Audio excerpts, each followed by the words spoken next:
Shalom, Bapak Ibu, jumpa lagi di hari ini. Kita kembali akan renungkan firman Tuhan. Kita berdoa. Terima kasih Tuhan Yesus buat hari ini. Kembali kami akan merenungkan firman-Mu. Bukalah hati kami ya Roh Kudus dan terangilah sehingga kami bisa mengerti dan dapat menjadi pelaku firman. Dalam nama Tuhan Yesus. Amin. Bapak Ibu, firman Tuhan kita terambil dari 2 Samuel 16 ayat 5. Ketika Raja Daud telah sampai ke Bahurim, keluarlah dari sana seorang dari kaum keluarga Saul. Ia bernama Simei bin Gera. Sambil mendekati raja, ia terus-menerus mengutuk. Itulah firman Tuhan yang menjadi dasar renungan kita pada hari ini. Tema pada hari ini adalah jangan ambil pusing dengan hal sepele. Jangan ambil pusing dengan hal sepele.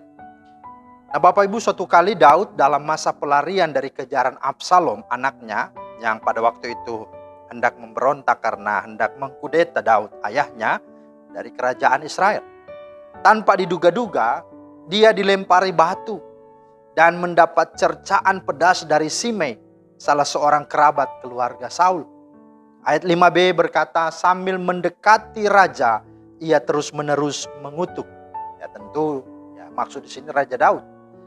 Nah, saking begitu pedas dan tajam cercaan Simei itu sampai-sampai Abisai, salah seorang pengawalnya, panas hati, menjadi marah dan berkata, mengapa anjing mati ini mengutuki tuanku raja? Izinkanlah aku menyeberang dan memenggal kepalanya. Ayat 9. Akan tetapi Daud tidak mau ambil pusing.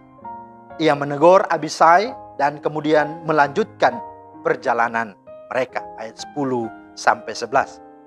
Nah saudara, setiap hari banyak hal-hal kecil, hal-hal sepele yang sering terjadi dalam kehidupan kita. Seperti kendaraan kita disalip begitu ya. Atau mungkin di lampu merah begitu ya, di klakson-klakson begitu. Kemudian kita mungkin dikritik secara tidak fair. Atau juga mendapat perlakuan yang buruk dari tetangga kita atau rekan sekerja. Bahkan mendapat gosip-gosip yang tidak benar, yang memojokkan kita. Dan mungkin masih banyak lagi yang lain.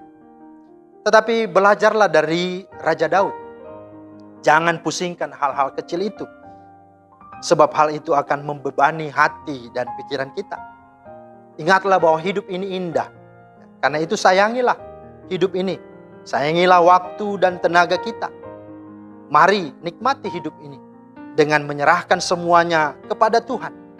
Biarkanlah Tuhan yang menjadi hakimnya. Seperti kata Daud di ayat 12, mungkin Tuhan akan memperhatikan kesengsaraanku ini dan Tuhan akan membalas yang baik kepadaku sebagai ganti kutuk orang itu pada hari ini. Dengan kata lain, Raja Daud hendak berkata, tidak usah kita ambil pusing dan hiraukan hal-hal sepele seperti ini.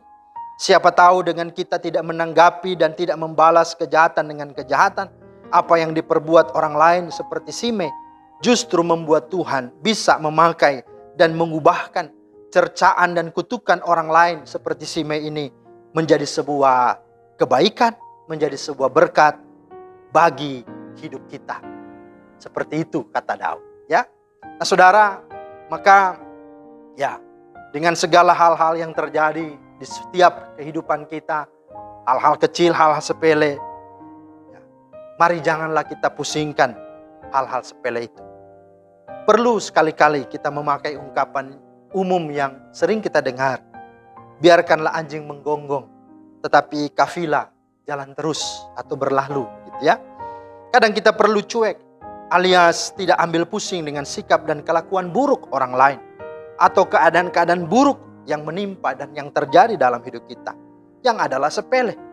Karena hidup ini masih terus berlanjut, masih terus berjalan. Karena itu, jagalah hatimu dengan segala kewaspadaan.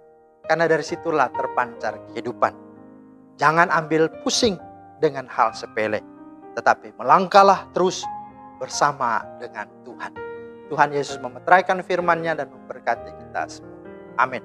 Terima kasih Tuhan untuk firman-Mu. Mengajarkan kami untuk kami tetap hidup, berjalan dan melangkah dengan Tuhan. Sekalipun ada banyak hal-hal yang mungkin membuat kami bisa sakit hati. Mungkin membuat kami bisa malu. Mungkin bisa kami tersinggung, tetapi Tuhan belajar dari Daud. Daud tidak dipengaruhi dan tidak meresponi itu dengan berlebihan, tetapi dia menyerahkan semuanya kepada Tuhan. Biarlah sikap itu menjadi sikap kami juga. Dalam nama Tuhan Yesus kami berdoa. Amin. Makasih Bapak Ibu untuk firman Tuhan hari ini. Kiranya menjadi berkat bagi kita semua. Shalom.